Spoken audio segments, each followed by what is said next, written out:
c'est une mesure qui vient à point nommé parce que à ce moment-là, ça vient supprimer la prise en charge des enseignants par les parents. Parce que c'est un système qui nous a beaucoup avili. La prise en charge des enseignants par les parents. Et finalement, on a donné l'impression que l'État avait complètement démissionné. Et ce qui fait qu'il y avait beaucoup de disparités. Vous trouverez par exemple les écoles catholiques qui touchaient jusqu'à 1 000 $. Et vous voyez, les parents même qui ne sont pas payés parce que nous n'allons pas dire que les écoles catholiques, ce sont des écoles qui ont des parents spéciaux. Et par ailleurs, vous allez voir dans les écoles publiques où quelqu'un a l'équivalent de plus ou moins 100 000 francs, ça veut dire un peu plus de 60 des chefs de l'État est sacrée. Nous, on ne veut pas aller toucher au chef de l'État. Nous le laissons, il a déjà désigné un Premier ministre. Et c'est celui-là qui est notre interlocuteur. Il a promis, le Premier ministre a tenu. Il dit, écoutez, nous allons appliquer les travaux des Bibois. Il va convoquer la commission paritaire, banque syndicale avec le gouvernement. Nous y sommes, nous sommes partie prenante. Je suis syndicaliste, je suis donc impliqué aussi.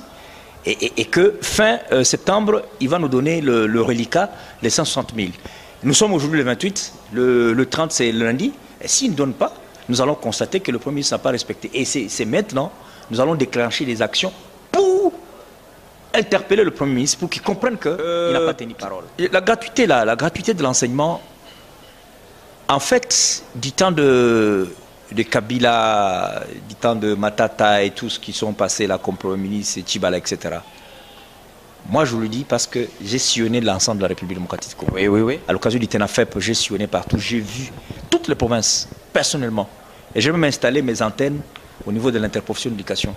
Mais je vous dis sincèrement, mon frère, ça va vous décevoir. Je n'ai vu la gratuité qu'à Lubumbashi.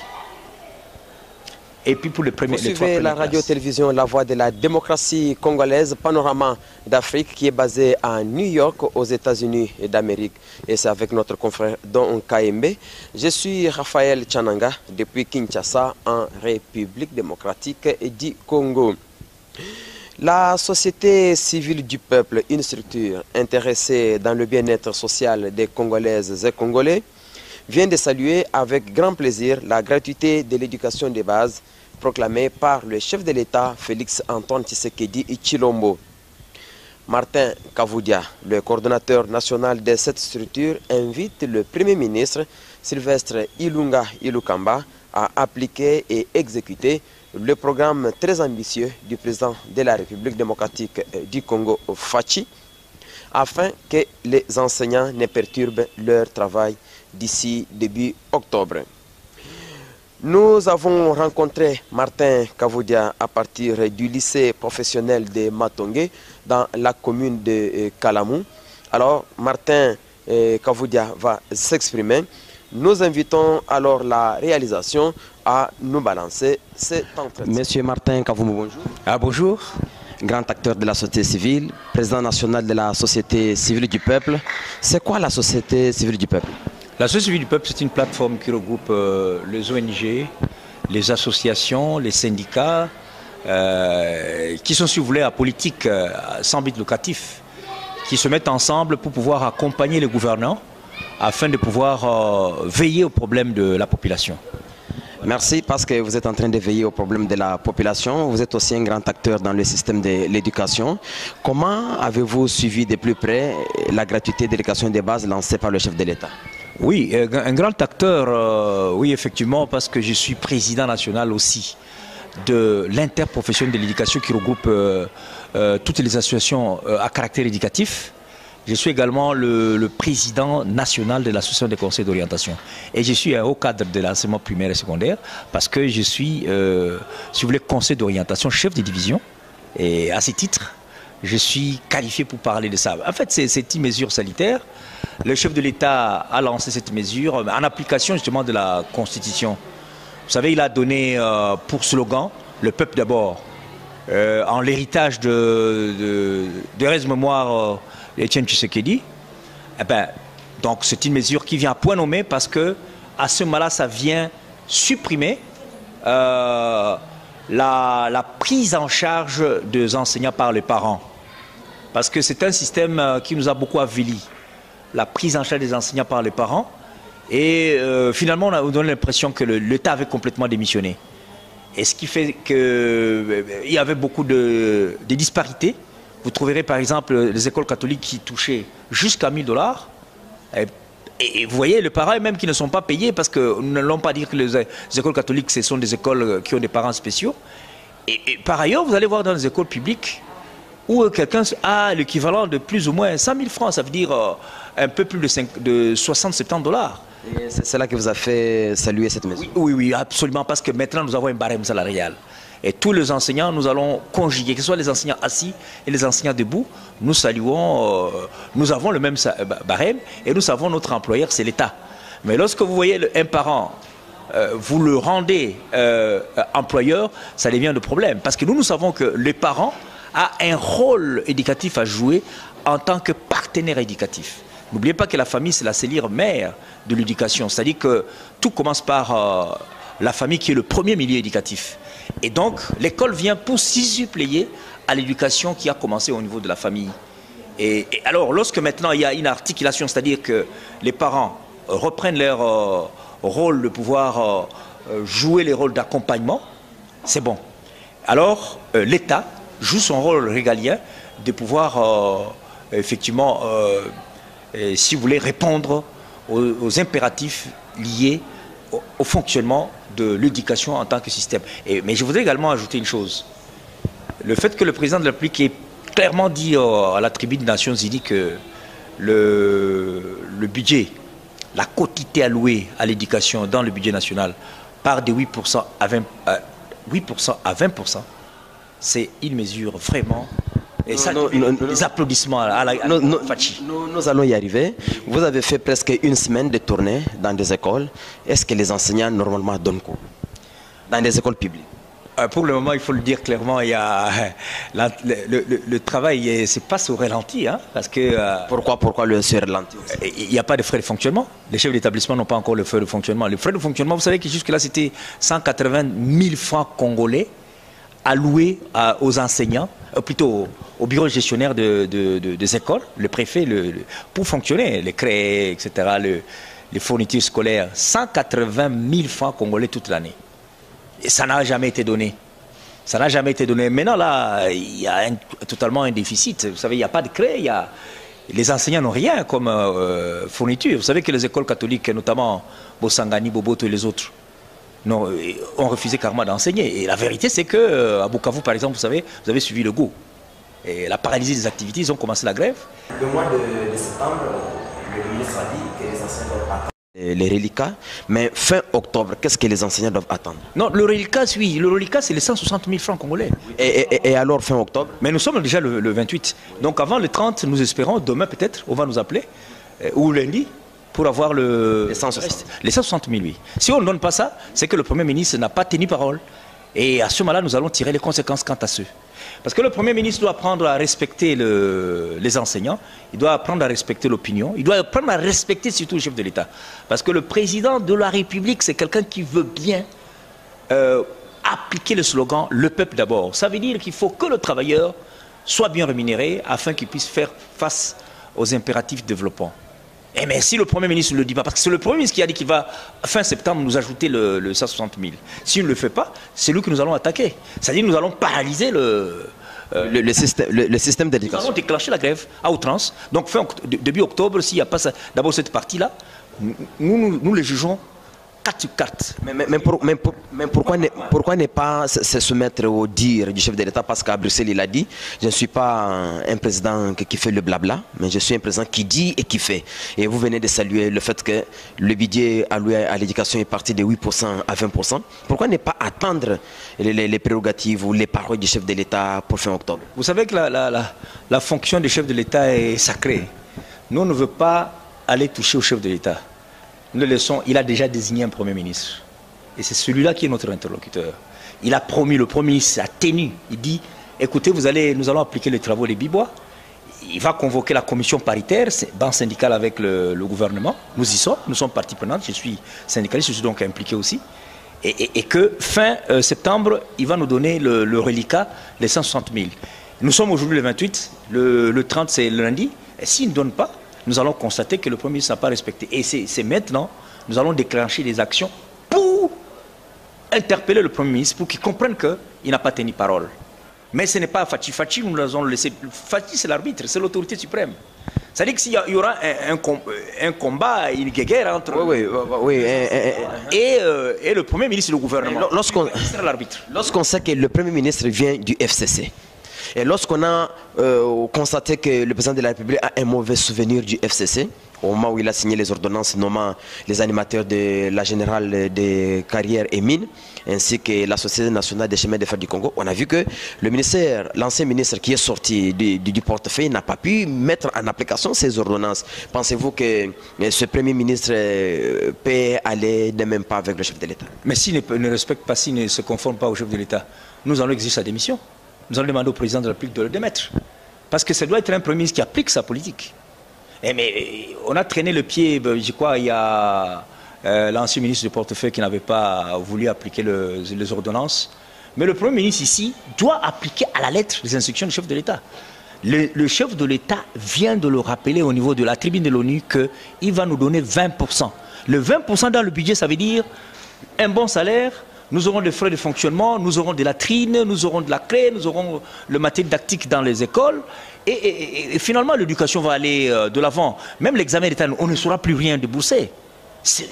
Le TENAFEP, d'abord, lui-même, il est complètement supprimé. Il est remplacé par ENAFEP, Examen national de fin d'études primaires, qui va intervenir le 5 juin, le 5 au 6 de l'année prochaine. Et puis, il y aura le TENASOSPE, le test national d'orientation scolaire professionnelle, qui va avoir lieu le 11 et le 12 juin 2020. Oui. Et ça, c'est pour justement marquer, évaluer la fin de l'enseignement de base, c'est-à-dire la 8e. Parce que maintenant, nous en sommes. Nous y sommes parce que depuis qu'on a commencé, avec la réforme de 2014, ça c'est la 8e maintenant. Donc on va maintenant évaluer le système, ce que l'enfant a eu comme prérequis depuis l'enseignement préscolaire, jusqu'à la 8e, il va être évalué. Et tout ça, on ne paiera rien. Mais le Premier ministre ne peut qu'appliquer le schéma du chef de l'État. S'il ne le fait pas, nous allons demander clairement sa démission. Et notre manière de réclamer la démission, c'est déclencher un mouvement de grève, la paralysie des activités.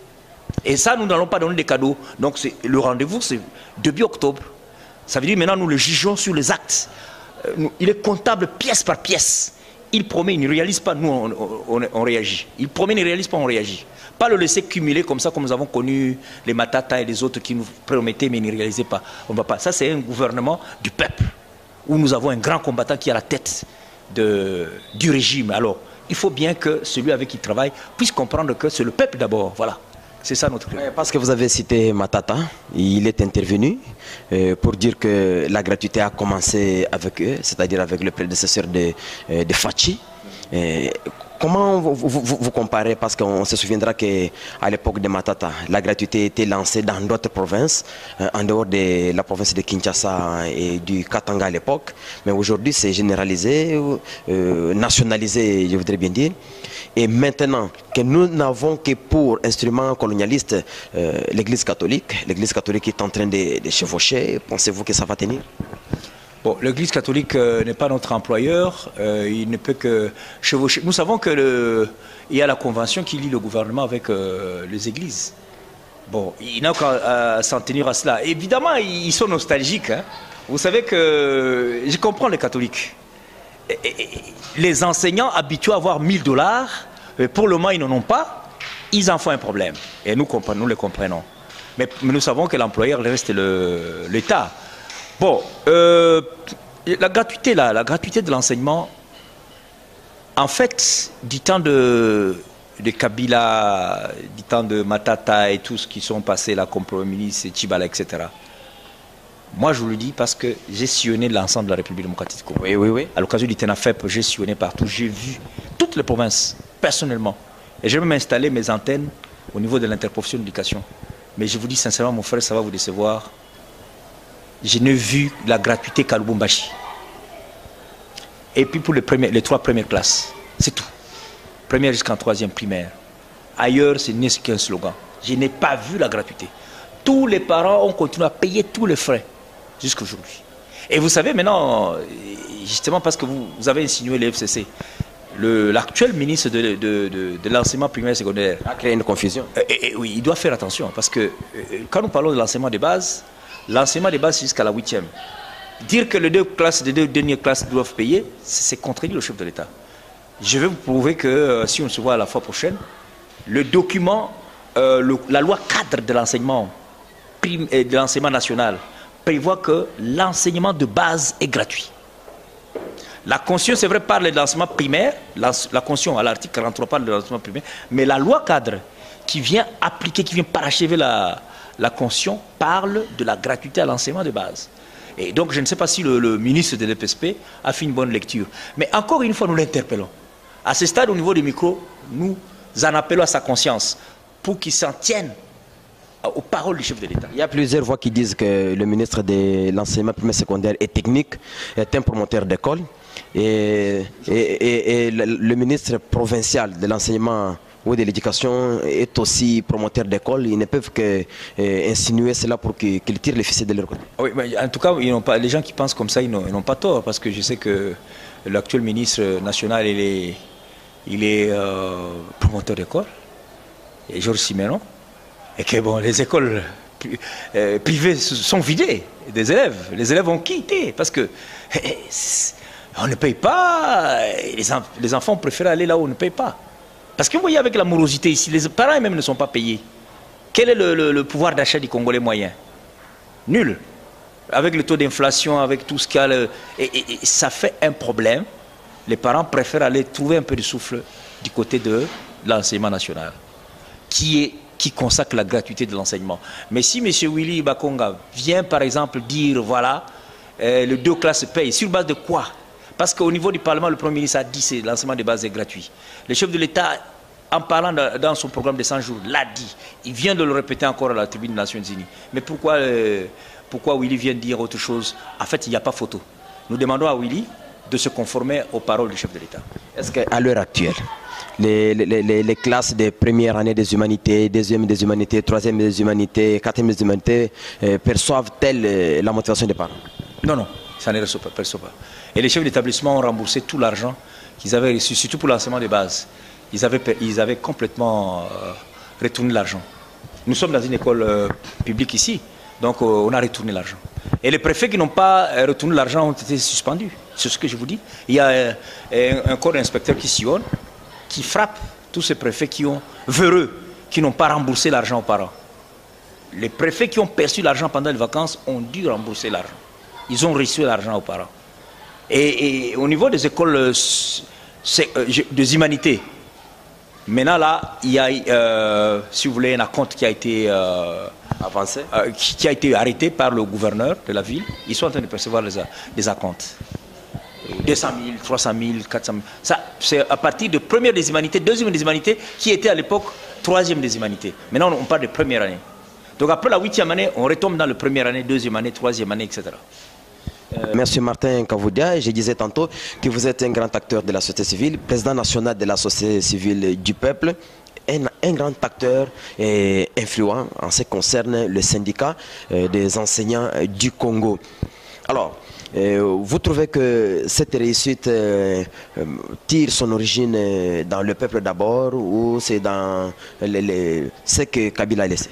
Non, Kabila a laissé un héritage qui n'est pas bon pour le peuple. C'est parce que Kabila nous a laissé avec 3% du budget.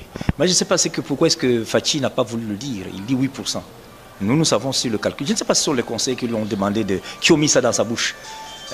Mais nous savons que la quotité, la part allouée à l'éducation nationale, c'est 3%.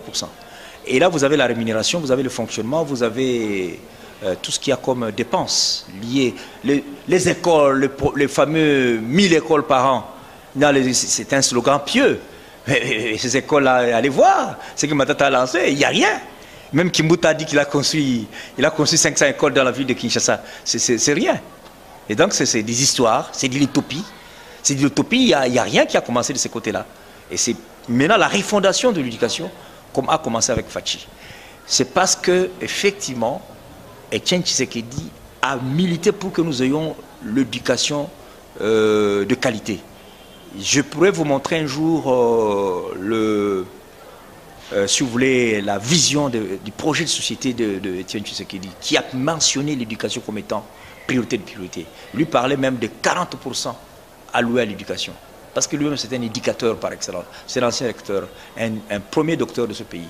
C'est lui qui est la base justement de l'amélioration de la qualité. Et c'est pour ça que son fils, ayant lu ses mémoires, est en train d'articuler cela par rapport à la vision de son père.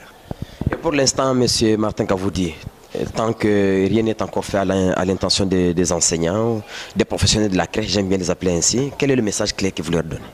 Le message clé, c'est que le maire conseiller de Fachi, ce n'est pas monsieur le Premier ministre. Et ce n'est pas le ministre de l'enseignement primaire et secondaire et technique. Le meilleur conseiller reste l'enseignant congolais. Il doit nous écouter. Il doit consacrer l'effectivité de ce budget qu'il a annoncé du haut de la tribune des Nations Unies, c'est-à-dire le 20%, pour résoudre tout ce problème-là. 2, les évaluations doivent être complètement gratuites. C'est-à-dire qu'il ne faut pas, même pour l'examen d'État, que les enfants payent de l'argent. Même les ténassos payent. 3, nous devons avoir le matériel didactique adéquat et les fournitures. Avoir également le frais de fonctionnement. 4, nous devons avoir un bon système qui est basé sur l'adéquation entre la formation et l'emploi. Vous savez, les enseignements qui sont dans l'ancien programme sont complètement vétustes. La Belgique qui nous a laissé ces programmes l'a déjà repensé 5 fois. Et nous continuons avec ces programmes où nous continuons à apprendre Charlemagne, Clovis, des choses extérieures. Mais au demeurant, lorsque un enfant congolais termine, il se retrouve dans les entreprises, il n'est pas adapté. Il n'est pas adapté. Et cela, donc, il faut des réformes profondes. Et ces enfants se présentent. Par exemple, ces filles ici vont travailler à la RVA. La RVA, c'est une entreprise qui régule l'aviation aérienne. On accueille les passagers ici. Il y a beaucoup d'opérations qui se passent. Mais dans notre système d'enseignement, il n'y a pas une école qui forme les gens dans ce sens-là. Alors c'est comme ça que... D'ailleurs, le programme d'hôtesse d'accueil est complètement lacunaire. C'est comme ça que nous avons vu la réalité qui se passe. Nous avons conçu un module. Et maintenant, il y a une synergie entre l'entreprise qui utilise notre produit et nous. Nous faisons cet effort-là. Et nous tenons justement à interpeller, à viser, lancer un appel à Fachi. Parce que Fachi, c'est tout un symbole du combat du peuple. Commencer par nos aïeux comme le Kasavubu, Etienne Tshisekedi, le Lumumba. C'est des monuments. Notre frère n'a pas le droit d'échouer. Et nous devons l'amener. Mais s'il choisit des mauvais collaborateurs, nous ne voulons pas qu'un jour, le chef de l'État commence à se plaindre comme son prédécesseur qui n'avait pas de collaborateurs. L'autre, pendant 18 ans, a manqué 15 personnes. Mais nous ne voulons pas que lui n'arrive pas à dénicher. Il est temps qu'il déniche des vrais collaborateurs, qu'il déniche les 15 personnes, les oiseaux rares. Pour qu'il ne pas le faire, ça va l'exposer. Mais pour l'instant, il y a le bénéfice du doute. On le regarde, on lui dit octet, bonne chance, nous vous avons élu, allez-y, nous vous suivons, nous ne parlons pas. Voici les personnes qui vous entourent, voici les personnes que vous avez désignées, voici les conseillers, nous sommes sur le terrain. Mais si vous n'appliquez pas ce que nous voulons, eh bien, nous allons en découdre. Et rien à faire. Parce que nous avons décidé de ne pas faire cadeau. Et de ne pas faire le fanatisme. Que ce soit FCC, CACH, ça ne nous concerne pas. Nous sommes de la société civile. Nous ne sommes pas des politiciens. Mais nous disons que dans ce qu'ils doivent faire, ils doivent tenir compte des préoccupations du peuple. C'est-à-dire, les jeunes doivent avoir de l'emploi. Il y a 90% des jeunes qui sont chômeurs. Nous devons avoir... la femme doit être autonomisée, faire partie intégrante du système. Heureusement que le chef d'État l'a dit. Et, il a fait, oui. Et également le droit de l'homme, les libertés collectives, les libertés individuelles, les droits de la presse, etc. Ça doit être respecté. Le droit au travail, une politique uniforme du salaire, cela doit être fait. C'est ça que nous attendons. C'est ça le projet de société que Etienne Tshisekedi a laissé. Et c'est un testament qu'il nous a laissé. Oui, oui, c'est le testament. Et le président actuel ne peut pas appliquer ses idées. Il doit appliquer ce programme, ce projet-là. Le peuple d'abord. Cela. Donner aux gens à manger. Et refaire le panier de la ménagère. Parce que imaginez-vous aujourd'hui, si la femme va se rendre au marché, c'est la surchauffe. les prix de denrées alimentaires, ça flambait à outrance. Vous voyez? C'est donc un mouloir. Voilà, donc vraiment, nous vous remercions d'avoir pensé à nous et d'avoir pu à vous déplacer. Parce que là, je connais beaucoup de chaînes, sont habitués à nous voir aller à Gombe, CCTV et les autres, ils nous invitent à Gombe. Mais si vous venez vers nous, ça nous fait du bien. J'aimerais d'ailleurs qu'un jour, vous puissiez faire une émission avec mes filles ici. Les hôtesses. Vous allez écouter comment ils parlent. Les jeunes que nous sommes en train de former dans différentes disciplines et nous amenons dans les entreprises, ils vont vous dire qu'est-ce qu'ils sont en train de gagner. En tout cas, merci beaucoup. C'est moi qui vous remercie. Nous vous disons parfaitement merci de nous suivre à travers le monde et sur www.mediaforafrica.net. Là, c'est en image et en intégralité. Aussi sur www.lavdc.net pour toutes nos informations générales et sur notre page YouTube Info RD Congo. Merci à José Kapajika et Don Kaimbe pour la réalisation et la coordination. Merci à vous tous et nous allons nous retrouver à la prochaine.